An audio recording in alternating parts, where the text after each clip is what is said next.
بسم الله الرحمن الرحيم. الحمد لله والصلاة والسلام على رسول الله صلى الله تعالى عليه وسلم. ربنا أرنا الحق حقا وارزقنا اتباعه وأرنا الباطل باطلا وارزقنا اجتنابه. ربنا آتنا في الدنيا حسنة وفي الآخرة حسنة وقنا عذاب النار. برزان وخشوستانم يخو همولا يكتن بخير بن إمام ابن القيم یەکێکە لەو ئیمامە بەڕێزانەی کە چەندین شتی ئیبداعی زۆر گەورەی هەیە کە بەڕاستی ئینسانی موسڵمان کە لە خزمەتی ئەوەستێ سەری سوڕ ئەمێنێ کە ئەو ئیبداعە گەورانەی چۆن بۆ هاتووە. بەنمونەیەکێک لە ئیبداعەکانی تاکە کەسێکە کە سیرەی پێغەمبەری خوای صلی الله عليه وسلم نووسی بێتەوە لە مەسەلەی طبی پێغەمبەری خوا صلی الله عليه وسلم کەس نەبوو ئەوە بینووسێتەوە. بۆیە طبی نەبەوی تاکە کتێب و سەرچاوەمان بریتێ لە زاد المعاد بەرگی 4 کە زاد المعاد خۆی سیرەتە، بەڵام سیرەیەکی چۆن هاتووە بەشەکەی دەوای پێغەمبەری خوای صلی الله عليه وسلم نەقڵ کردو. یەکێک لەو کتێبانەی ابن القیم کە ناوی نییە، هەر جارێ بە ناوێکەوە چاپەکرێ،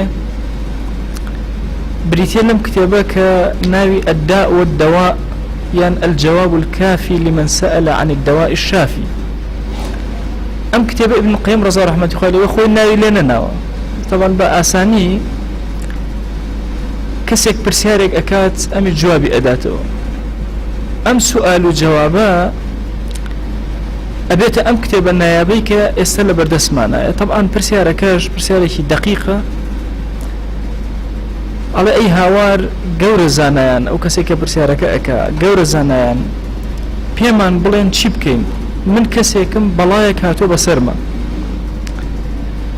أزانم أم بلايا أقد دريجة بكيشي بخوات دنيا شمتيكدا وآخرتي شمتيكدا زور هولم داوة الظالم بسريا ناتوانم ظالم بسريا همو جارك هول أدم چارسري كم خرابتر أبم أي هاوار بيان بلان چی بکەم چۆن چارەسەری خۆم بکەم. ئەی هاوار کام ڕێگای هەیە کە من تا ئێستا پێم نەزانی بۆ لە خزمەتیان نەوەم بۆی چارەسەری گرفتەکەم بکەم. خوا هاوکارتان بێ ئەگەر هاوکاریم بکەن. ئەمە ئەو پرسیارەیە کە لە ابن القیم ئەکرێ، ئەوش ئەم کتێبە لە وەڵامی ئەو پرسیارە ئەنووسی. طبعا باسی ئەوەی نەکردووە ئیبتلاکە چی بوو، باسی ئەوەی نەکردووە گرفتەکە چییە. بەخوا ئەگەر ئێستا ئێمە تەفتیشی خۆمان کەین هەر یەکەمان کۆمەڵە گرفت ئەدۆزینەوە لە هاوێنەی ئەمە نەخۆشی لە هاوێنەی ئەم نەخۆشیە. طبعا بەڕێزانم ئێمە نەخۆشی مادیمان هەیە، نەخۆشی معنەویمان هەیە. بەخوا نەخۆشی مادی لە ئینسانە چەند کاریگەری لەسەر لاشەی ئینسان و جەستەی و نائاسوودەی و نائارامی و نائاسایشی دائەنێ بە هەمان شێواز معنەویەکەش بە هەمان شێواز ئاوان نائاسایشی دائەنێ. بۆیە ئێمە چۆن پێویستمان بە ئاسایشی جەستەمان هەیە، ئاسایشی ژینگەمان هەیە، پێویستمان بە ئاسایشی ڕۆحمان هەیە. کێمان هەیە بەهۆی گوناهی زۆرەوە دڵەکەی وهای لێ نەهاتبێت لە شوێنێکە گرفتایی بۆ دروستنەوە بێ کە هەموو ژیانی تێکداوە ئەو گوناهە، هەمومان تووشی ئەم حاڵەتە هاتوین. بۆیە پێویستمان بەوەیە وچانێ بین لەگەڵ ئەم کتێبە. ئەم کتێبە ساڵی حوسەتەکانی کۆچی نووسراوە. ئێمە ئێستا زۆر ئیشمان بەم کتێبەی ابن القیم ڕەزا و ڕەحمەتی خۆی لێبێ تاوەکو بتوانین چۆن زاڵ بین بەسەر خۆمانە. هەندێک لە زانایان فەرموویانە ئەم کتێبە لە بابەتی عشقا نووسراوە، ئەو کەسانەی کە عاشق ئەبن خۆیان پێ چارەسەر ناکرێ، ئەمە داواکەیانە. هەندێک وایان فەرموو، هەندێکتر فەرموویانە نا کەلیمەی عشق زۆر لەوە گەورەترە، کوڕێک عشقی کچێک بێ، کچێ عشقی کوڕێک مەسەلەن بێ. نا فەرموویانە زۆر لەمە گەورەترە. هەموو جۆرەکانی سوورەت و وێنە کە ئینسان وەکو خوای لێ ئەکات و لە بەردەمیان سوژدە ئەبا هەر هەمویان ئەم کتێبە بۆ چارەسەرە. ئێمە زۆرمان هەیە عاشقی تەنها شاشەیەکی بچوو بووە، ئیتر هیچ شتێکی تری ئاگای لێ نەماوە، ئەمە دەردە چۆن چارەسەری کە. زۆرمان هەیە عاشقی پارە بووە، عاشقی پۆست بووە، زۆر و زۆر و زۆری تر. چۆن ئەمانە چارەسەرکەین لەم زەمەنی فەسادە، لەم زەمەنی فتنەیە، چۆن کۆنتڕۆڵی خۆمان بکەین، چۆن بتوانین زاڵ بین بەسەر ئەم نەخۆشیانە. ئەچینە خزمەت زانای پایابەرز ئیمام ابن القیم کە ئەم کتێبەی داناوە سەرەتاکەشی بەمە دەسی پێ کردووە إن لكل داء دواء هرچی دردێک لەم سەرزەویە نازڵ بوو بێ ئیلا دەوایەکی هەیە چارەسەرێکی هەیە بە چارەسەر نییە دوای ئەوەی حەمدی خوا ئەکات ئەفەرمێ صحیحی لە صحیح بخاریە ثابت بووە لە ئەبو هورەیرەوە لە پێغەمبەرگیانەوە صلی الله عليه وسلم کە فەرموویەتی ما أنزل الله داء إلا أنزل له شفاء خوا هیچ دەرد و نەخۆشی و بەڵایەکی دا نەبەزان و إلا شفا و دەوا جیاوازن جارێ ئینسان دەوا بەکارهێنە شیفای نییە جارێ دەوا بەکارهێنە شیفای بۆیە ولەما ئەفەرمون هەر کاتێک شیفا لەگەڵ دەوایە هەردووکیان یەکیان گرت اینجا کەسەکە حاڵەتێکی بۆ دووسێ نەجاتیە بۆیە ما أنزل الله داء إلا أنزل له شفاء إلا شفاء خوا بقوري خو بناردو زور باش مادام هرچی نەخۆشیە زۆر باشە کابوو تۆزێ دڵمان ساکین ئەبێتەوە هەندێک نەخۆشیمان هەیە لای طبیبەکان چارەسەر نابێت کابوو شیفای هەیە لە صحیح مسلمی شەهاتوو ئەفەرمێ لكل داء دواء هەرچی دایەک لەم سەرزەویە هەیە دوای هەیە فإذا أصاب دواء الداء برأ بإذن الله هر كاتك دواء أو نخوشية ريكو راس بر نخوشيك كوت إلا شاك بيته أوكس طبعا طبي استا بحساب طبي كي بيشكوتوه زانان أفرمون أم فرمايشتي بيغمبري خواه صلى الله عليه وسلم وكوايا بسر مناريكي برز كيويكي برز وبيت طب لبنيا بيه همو أويك أمرو أخياني لبنيا بو آيا أمرو لإشارة لم فرمايشتي بيغمبري خواه صلى الله عليه وسلم دوشتا لطبي ظاهرة أقر سيبكين يكي كان أويك أبي همو نخوشك إلا علاجي وبدوزرته وناكري علاج نخوشك بعلاج نبي أي هاور أمرو تشن نخوشي لجهانا علاجي يك دو كأفرمي لكل داء دواء بين بيشاوي خوتان كسي قناصي كي بيبي زور دسي شي راز بي بإسراحة داني شي نشانه بشكينه باشا وقتي خوي أنو جغره دا إقرسينه اترو مشهور بوكر هو هاو برنو جغره دا إقرسا باشا وانا مبالغيتي ايكا جغره دا نا إقرسي بلام قصبو لسر اويكا اول دسي الراس اقر بيه لسر جغره كبدا رق لسر جغره كأدا والله اما بين بيشاوي خوت همو نخوشك علاجي كي هي وكو او تابرا وكو او برنوا يا وكو او قناصر رك او اللي ادا ببيع او الزرري كي تربدا هيج الزرري كي ترنادا اي امرو تشن نخوشي هي كالدواء كي بوك وكاره نيبوي او چارە سەر بێ پێنج شەشێکی دروسەکە علاجەکان ڕێک دقیق نین بۆیە طب زۆری ماوە بگاتە ئەم فەرمایشتەی پێغەمبەری خوا صلی الله عليه وسلم کە ئەفەرمێ لكل داء دواء فإذا أصاب دواء الداء برأ بإذن الله ئەگەر ڕێک پێکای ئەصابە بمعنە پێکانیە جوان پێکای ئەو نەخۆشەی پێکای ئەکسەر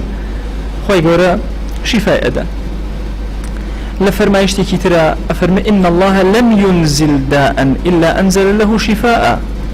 هیچ نخوشيكي دا نبزان وخوا بعظمتي خوي إلا شفاء نازل كردو علمه من علمه وجهله من جهله جاء يا خلق زاني أم شفاء كامل أم دواءك يا نازاني للفظ ترى أفرم إن الله لم يضع داء إلا وضع له شفاء أو دواء خوي جورا هیچ دردێکی نەخسوتە سەر زەوی إلا شیفای بۆ ناردووە ئەویشی خسوتە سەر زەوی یا دەوای بۆ ناردووە یەک نەخۆشی نەبێ فەرمویان ئەی پێغەمبەری خوا صلی الله عليه وسلم نەخۆشیەکە چییە فەرمووی الهەڕەم پیری چارەسەری طبعا ئەمە پیری گەنجمان هەیە گەنجی پیریشمان پیری گەنج زۆر کات گەنجێکمان ها پێغەمبەریان صلی الله عليه وسلم عمری چەندێ بوو وفاتی کرد 63 چەند تاڵێکی کەم لە ڕیشەکەی سپی بوو هەندێک ڕێوایە دەفەرمێ ژماردم 13 بوو هەندێک دەفەرمێ 17 بوو 63 ساڵ هەیبەتی گەنجی مایەوە پێغەمبەری خوا صلی الله عليه وسلم بەڵێ باشە بۆچی طبعا لە ڕێوایەتێکە ئەفەرمێ من ئەثەری الطیب کەی ئەو تاڵانەش دەرەکەوت کاتێکە پێغەمبەری خوا صلی الله عليه وسلم بۆنی خۆشی ئەدا لە ڕیشی طبعا بۆنەکە چەور بوو لەناو چەوریەکە و مۆکانی پێغەمبەری خوا صلی الله علیه و سلم تاک تاک دەرەکەوت مۆسپیەکان دەی پیری پێغەمبەری خوا صلی الله علیه و سلم پیر بوو بەڵام نەخۆشی کوشندە و مەسائب هەبوو نە جەستەکە جەستەیەکی ساغ جارە پیاوێکم بینی مەلا عەلی وێنەی پێ ئەڵێن تقریبا ئەو کاتە عمری 85 ساڵێک ئەوە زیاتر لە ئێمە زۆر بەگوڕتر و ئازاتر و تون و تۆڵتر برۆکانیشی سپی بوو بوون هیچ بەڵام زۆر تند و تۆڵ بوو هەموو جارێ ئەم لاشە ساغا ئەمە هی پیری گەنجە ڕاستە پیر بووە بەڵام هیمەتەکەی هیمەتی گەنجە جوڵە و حەڕەکەی جوڵەی گەنجە مەهاتیر محەممەد لە دوای 90 ساڵ بەخوا ئەسپاس بۆ تۆ ئەو عەقڵەی گەنجیم کە هەمان عەقڵ ئێستا هەمە بۆ پیرەوە خوای گیان بێ حکمت نییە کە منت هەڵگرتووە بۆ ئەم ڕۆژە بۆیە هەڕەم یەکێکە لەو نەخۆشیانەی کەوە شیفاکەی زەحمەتە یان با بڵێن شیفای نییە بەڵام ئەکرێ ئینسان خۆی بە گەنجی بهێڵێتەوە لە خزمەتە وەک پێغەمبەریان صلی الله عليه وسلم باشە ئەم دەوایانە بەس تەنها شتی مادین فڵان کەس تووشی سەرەتان بوو ئەوە عیلاجەکە فڵان کەسی تر سەر ئێشەیەکی بەردەوامی هەیە سەدعی هەیە ئەوە عیلاجەکە تەنها ئەمەندەیە ابن القيم أفرمي وهذا يعم أدواء القلب والروح والبدن وأدويتها أفرمي أأما همو نخوشكاني دل همو نخوشكاني الروح همو نخوشكاني بدني إنسان همو دواء كان جاء يعني هیچ نخوشكي دلت نية خوش شفايكي بونا ناردب هیچ نخوشكي روح نية خوش شفاي بونا ناردب إلا شفاي ناردت خوارو كرچون هشتكي بدني شفاء بونا ناردبه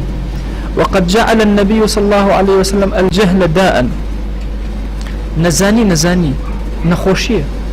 پیغمبريان صلى الله عليه وسلم ناوي لنا وبنخوشي دواءكي وتوتي سؤال العلماء سؤال العلماء برسيارك أو دواكيتي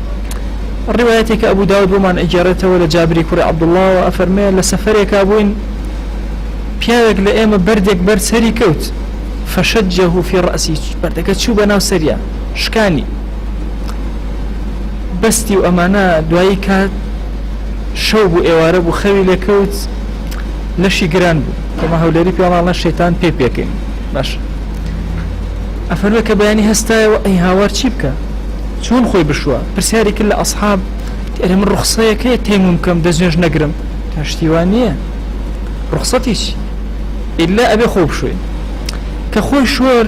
نأتواني أو بكار بيني كبكاري هنا بو سري أو شونا ماشي سري وفاتي كر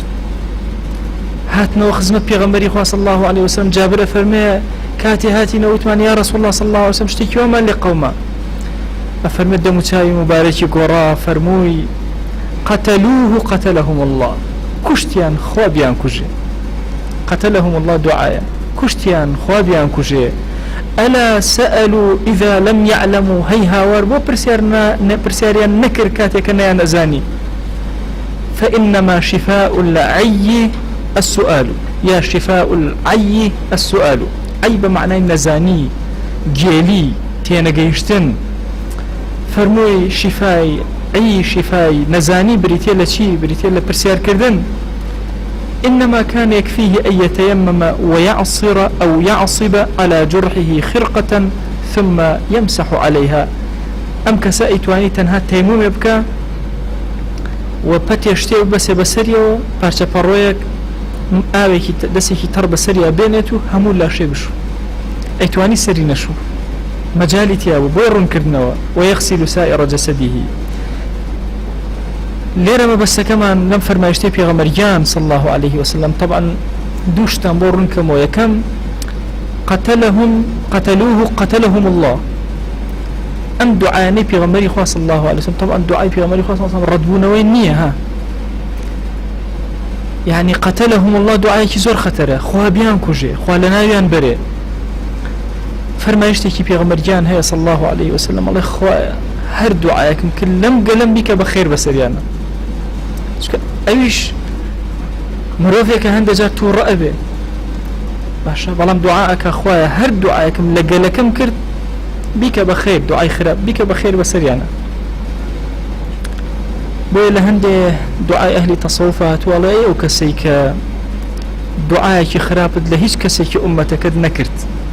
خۆ کردی بەڵام دوعای کرد کە هەر هەمووی بێتە خێر بۆ ئومەتەکەی ئەوە یەک دوو هەندێ جار فتوە چۆن ئەبێتە سەبەبی کوشتن لە ظاهرە بەخوا ئەبێتە سەبەبی کوشتن لە باتینە بۆیە هەموو کەس ئەهلی فتوە نییە سێ ئیرشادی تایە ئەم فەرمایشتە بۆ بچۆ لەلا عولەما پرسیار کرد ئەخیر کە زۆر مەبەسمە شیفاء العی السؤال نەزانین نەخۆشیە شیفای پێویستە شیفاکەی بریتێ لە چی بریتێ لە پرسیارکردن هەرچی بەچە هەیە لەسەر زەویە کە لە دایک ئەوێ هەموو شتێ ئەزانێ بای خۆی شتێ ئەزانێ ئاتۆ سێرکەن جاری وا هەیە جا کورد نەگوەتە ماڵتاناوە جاری وا هەیە مراوی ئەچێ هێلکەی مریشی خاتە ژێری یا مریشکی قوربەسەر هێرکەی مراوی خەنە ژێری کە ئەم جوچکانەیەنە دەرەوە سبحان الله سێرەکەی مەسەڵەن مراویەک لەژێر مریشکێکە هەڵهاتووە کە سەر دەرەهێنێ ئەم مراویە بچکەڵە تەک تەشتی ئەو لەوێ دانراوە بۆی بیخوات و خۆی هەڵایەتە ناوی باشەمە کێ فێری کرد ئەگەر لە دایکیەوە بۆ خۆ دایکی نییە جاری وا هەیە هەموو بەچەکان هەمویان مراوین ئەم مریشی قوربەسەرە لە کەناری ئەم ئاوا ئەوەستەیە قیڕەقیر و فەرتەنە ئەمانە سن پیاسەیەکی ناوەکەکەن یەنە بۆ لای ئەم خۆی ناوێرە قاچیشی بخاتە ناو کێ ئەم سەلیقەی فێر کرد هەرچی بەچە هەیە ئەو هەیە ئیلا بەچەی ئینسان نەبێ سبحان الله هەموو شتێکی بە تعلیمە هەموو شتێکی بە فێرکردنە لە دایک ئەبێ تەنانەت نازانێ لە عمری خۆیان نەیزانی و هەستی نەکردووە بەوەی کە بە لێو شتە خوڕێ بەدەم ئەو لە ناوکەوە لە سکی دایکی شتی خواردووە بۆیە هەر سێرە بەلایەوە هەتاوەکو شیرەگرێ ئەی هۆ جاوەرە فێریکە شیر بگرێت ئەگەر برسێتی زۆری بۆ نەهێنێ قەت بێزی نایە بابزان بە زمان شیر بگرێت برسێتی زۆر چاری ناچارە بێ هیچ چارەسەری نییە ئەڵە کوردە بە تازە دەست پێ بکەم دەی دوایی وردە وردە سبحان الله ئەم مناڵە فێری ئەکەی ئادەی ڕۆڵە کەوچک گرم ئەملا نێوچەوانی حتا دەمی ئەدۆزێتەوە و دەستی ڕێک ئەبێتەوە و کەوچک دەمی ئاوا ئەگرێت کوڕە ڕۆڵە وامەیگرێت اینجا قەڵەم هەتا فێری ئەک ئادەی ڕۆیشتن ئادەم لەولای بگە دەی یا ئەڵڵا یا ئەڵڵا دەی دەی هەنگاوێکی ئەلحەمدولیللا هەنگاوی دوێنە ئەو خەیش سێهەم سبحان الله هەمووی تعلیمە بويا حتى أو رجاء أمرين هالتعليم إنما شفاء العي نزانين السؤال شيد نزاني ببرسن كي إنسان ويزاني زانايا أو زؤ جاهلة طبعا طالب علم قناغي هي قناغك بيوا لخوا زاني بو تعالم واتي إيجا خوي لي أبي تعالمي كي زور جورة کەسی دەست ناکرێت دەرسی لا بخوێنێ من خۆمەوەم لێ قەوماوە لە سلێمانیە کەسم دەست ناکەوت دەرسی لا بخوێنم ئەرەوەڵە ئەمە باشە کەس کێ بێ هاوشانی خۆم بێ دەرسی لا بخوێنم ئەگەڕام بە شارە ئەوە هەرچی مامۆستا و عالم بوو سەیرمەکرییان لە مستەوای خۆمان نەبوون دەی ئەو کاتە جاهیلترین کەس بوو چونکە فەئیذا ظن أنه قد علم فقط جهل تۆزێکتر لە ڕتوی فەقیهەتی چوە سەرەوە تی ئەگا کە هیچ نازانێ اینجا خواخوایەتی کەس پرسیارێکی شەرعی لێ نەکات نەوەکو تووشی گوناه بێت بشی زانێ بە ترسەوە جوابێت قۆناغێکی تر ئەڕوا ئەگەر بزانێ یەک کەس هەیە ئەم ئیشەی لە کۆڵەکاتەوە نایک ئەنێرە بەلای ئەو کەسە ئەڵێ ئەو خەش ئەلحەمدولیلا نەجاتم بوو خوا ئسپاس بۆ تۆ فڵان کەس هەیە جوابی پرسیاری تەلاقە داتەوە فڵان کەس هەیە مەسەڵەن فڵانە ئیش جێبەجێ ئەکا خوا من ڕزگارم بوو ئەم بەڵا گەورەکە لەسەر شانمە فتوە یعنی قسەکردن بە ناوی خواوە زۆر گەورەیە خوایە لە من نەجاتم بوو ئەلحەمدولیلا لێرە ئیبن القەییم ئەمە شتێکمان پێ بڵێ ئێمە زۆر ئێستا ئاسایشی ماڵەکانمان ڕێکک ئەوە بەرەو جەژ نەڕێن هیچ ئافرەتێک نییە دەستێک نێنێ بە ماڵەکە و تەرتیبی کە و دیکۆری ماڵەکەی بگۆڕێ تا ئێستا کەستان بینیوە بڵێ وەڵی من ماڵەکەم و ببێ پەنجەرە ئاسایشی ماڵەکەی پێویستی بە پەنجەرە هەیە هەنێ جار ئەگەر دەست زۆر بوون پەنجەرەکەش کەتیبەیە لەو دیوە دەرگای پێویستە کارەبای پێویستە ئاو پێویستە لە ناوە هەبێ بۆی کەس نەچێتە دەرەوە پێویستی بە ئاو هەبێ ئەتەوێ ئاسایشی ئەم مناڵانە تەواو ڕاگیرکەی لە ڕووی مادیەوە جلوبەرێک پۆشاک خواردن هەرچی شتە ئامادە ئەەکەی لەناو چوارچێوەیەکە ئاسایشی ژیانیان بۆ دابینێک نەخۆشێک کە ئەوێ ئاسایش بۆ جەستەی دروستکە پێی ئەڵێن ئەم خواردنانە مەخۆ بەسەر چاو زۆریش حەز لێ نایخۆ پێی ئەڵێن ئەمانە بخۆ زۆری ڕق لێ بەڵام چاری ناچار ئەیخوا ئەها جارێ شروع باشە دنیا لێتەوە تا شروع بێ بە مناڵەکە و نایخۆ بۆ زۆر زەحمەتە کەچی گەورە ئەبێ هەر بەلای و ناخۆشە بەڵام چاری ناچارە بۆ چونکە ئەزانێ ئەمە ئاسایشی جەستەی لەمایە دەبخوا عەزیزانم ڕۆحیش ئەوە واللهی لەم زەمەنی فەسادا کەسمان نییە ئێمە گرفتاری گوناه نەبین پێویستمان بە ئاسایشی ڕۆحمان هەیە پێویستمان بە مەلاتێکی ئامین هەیە بچینە ناوی کە تیاوە لە گوناهەکان دوورکەوینەوە کوێ هەیە ئێمە بچین ناوی کوێ هەیە خۆمان لە گوناهەکان دوورخینەوە واللهی ئینسان زۆر پێویستی بەوەی لە ماڵەکەی سوچێکی هەبێ کە گوناهی تیا نەکرا بێ ئاسایشی ڕۆحی خۆی تیا بپارێزی لەناو قوتابخانەکەیە لەناو دائیرەکەیە لەناو بازاڕەکەیە لە دەرەوە لەناو مزگەوتەکەیە لەناو ڕێکخراوەکەیە لە هەموو شوێنێکە پێویستی بە شوێنێک هەیە کە ئاسایشی ڕۆحی خۆی تیا بپارێزی ئای چەند کەسمان هەیە دەیان شت خراپە بۆ ڕۆحمان کەچی ئەیکەین سەدان شت دەوایە بۆ ڕۆحمان کەچی نایکەین و نایخۆین ئەم کتێبە فێرمان ئەکا چۆن دەواکان بەکاربێنین چۆن ڕۆحمان ئاسوودەکەین چۆن دڵمان ئاسوودەکەین چۆن بتوانین لە بەردەم شیفای ئەم کتێبەیە شیفا بۆ ڕۆحمان بێنین ئارامی و ئاسایش بخێنە ناو ڕۆحمانەوە ئەم دەرسم ناو لێنا بە ئاسایشی ڕۆح عەرزم کردن ئەم کتێبە ئیبن قەیم ناوی لێ نەنابوو زۆرم لێ خوێندوێتەوە بە فەقێتی و ئێستش زۆر دیراسی ئەەکەمەوە لە خزمەتی ئەبم ناوێکی جوانتر لەم ناوم بۆ نەدۆزیەوە بڕیارمدا ناوی لێ بنەم ئاسایشی ڕۆح بەڕاستی ئەگەر بە دڵ لەگەڵ ئەم کتێبە تێکەڵ بین ئاسایش بۆ ڕۆحمان دێ واللهی دڵمان ئارامە بێت و واللهی لە زۆرێک لە گوناهەکان نەجاتمان نەبێت کات یەک قسە لە خزمەتانە ئەەکەم و کۆتایی بە دەرسەکەیانم ئەمڕۆ چونکە ئەمڕۆ قەدەرەن ئەو ئاهەنگەمان هەیە هەردوو کاتەکان کەوتونەتە یەک ئێمە هەمومان ئێستا ئەزانین یونس عەلەیهی السەلام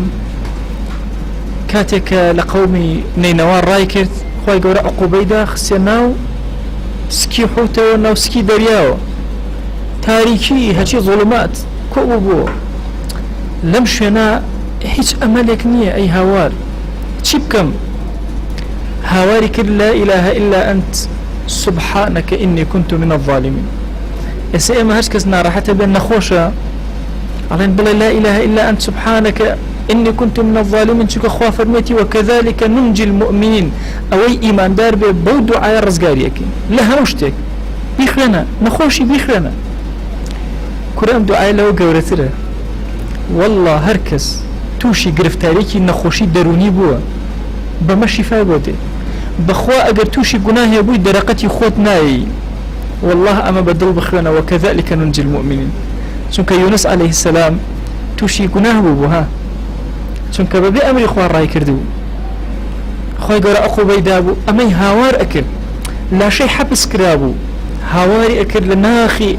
ئەم قوڵاییەوە هەموو مەلەکوت ئاسمان و زەوی ئەیان بیست رب العالمين بهانايا وهاتو رزقاري كر وكذلك ننجي المؤمنين أي أو كسي قرفتاري قناهي أي أو كسي دلت الرشب قناه وشاوت الرشب قناه ودست الرشب قناه أي أو كسي زمانة الرشب قناه لبيري نكي لا إله إلا أنت سبحانك إني كنت من الظالمين رزقار كريكي زور قوري لقناها كان خوايا بخاتي قوري خول لقناها كان من مبورا تو گەورەی خۆت دەرگاکانی خێر بەسەرمانە واڵاکە ئاسوودەی و ئاسایش بۆ ڕۆحمان بنێرە یا ئەکرەمە الئەکرەمین خوای گیان دڵەکانمان ئارام کەرەوە یا ئەکرەمە الئەکرەمین خوای ماڵمان ئارام دڵمان ئارام وڵات و نیشتیمانمان ئارام کە گۆڕەکانمان ئارام کە یا ئەکرەمە الئەکرەمین خوای گیان ئێمەی گوناهباری خەجاڵەتبار لەم ڕۆژی نۆمینەی حاجیانە و یەکەم ڕۆژیە لەم ڕۆژە مبارەک و پڕخەیرەیە لەم شوێنەیە کۆبووینەوە دەی خوای گیان ئەمەمان بە ئەجر و تاعەت و عیبادات بۆ بنووسە دەرگاکانی خێر بەسەرمانە بکەرەوە تو گەورەی خۆت ئێمەی بیمار و دەربەدار هانامان هێناوەتە بەردەم ئیبن القەیم و لەم ڕۆژە مبارەکە و دەستمان کرد بەم دەرسە مبارەکە خوایە شیفا بۆ دڵمان بنێرە خوایە شیفا بۆ ڕۆحمان بنێرە خوای دڵمان ئاسوودەکە ڕۆحمان ئاسوودەکە ئاراممان کە یا ئەکرەم الئەکرەمین بەزەیی بەسەرمانە ببارێنە یا ئەکرەم الئەکرەمین خوای گیان داوات لێکن بە ناوی جوانت بە صیفەتی بەرزت بە ئیسمی عەظەمت شیفای نەخۆشیە مادی و معنەویەکانمان بدە یا ئەڵڵاه خوایە گوناهانی زۆرمان بۆ تۆ بەرز کردوێتەوە وا لەم ڕۆژانەدا هاتوین خۆمان خزوتە بەردەم قاپی ڕەحمەتی تۆ مەغفیرەتی تۆ خوایە قاپی تۆ لە کەسدا ناخرێ تۆ شەرمەکەی لە عەبدەکان ئەو عەبدە گوناهبارانەی کە دەست بۆ لای تۆ بەرزەکەنەوە پەروەردگارە داوات لێ ئەکەین بە گەورەی خۆت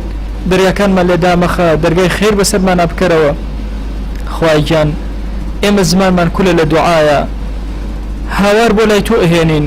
هاوار ئەکەین ئەی ئیلاهی هەر دوعایەکی چاک پێغەمبەرگیان صلی الله عليه وسلم داوای لێ کردی خوای ئێمەش داوات لێ ئەکەین و پێمان عەتاکە هەر خراپەیە ئەو خۆشەویستەمان پەنای پێگرتی ئێمەش پەنات پێ ئەگرین خوایە پەنامان بدە یا رب العالمین آمين آمين والحمد لله رب العالمين